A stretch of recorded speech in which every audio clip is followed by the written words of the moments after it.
So Andy, how badly did City need that win after a run of poor results? Desperately, I would say. Had 4 games without a win since returning from the international break. Just been beaten at Derby County on Saturday, and defeat or even a draw last night would have left them in the bottom half of the table and under a degree of pressure. So a very important win for Bristol City last night. And of course they finally ended their first half-goal drought. That must have been a relief. Yeah, it's quite remarkable. It's taken 11 games this season to actually score before half-time. Finally did it in the 28th minute to relief all around the ground. Nicky Maynard scored a brilliant overhead kick to open the scoring, his 7th goal of the season.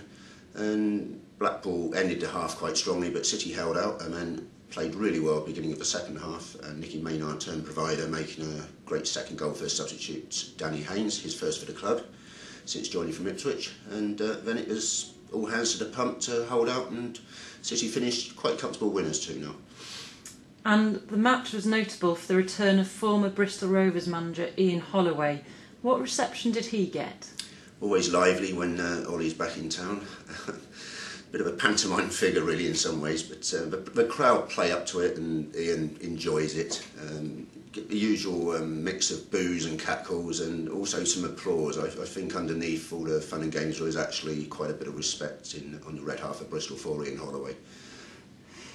City have their biggest game of the season on Saturday at Newcastle. How do you think they're going to do? Well, it's an absolutely huge game for the club, the type of game we haven't had probably since the playoff final at Wembley. Newcastle, big club, a shock to everybody when they were relegated last season. One of the biggest stadiums in the country, going to be close on 45,000-50,000 people in the ground. Bristol sold their tickets allocation some weeks ago. There's going to be a few thousand Bristolians going up there. Newcastle top of the league as well, so it adds spice to the occasion. I think with the victory over Blackpool last night, they can now go to in a degree of credit and feeling positive and confident, and maybe take the game to Newcastle and not be afraid. So all adds up to a very exciting game in prospect.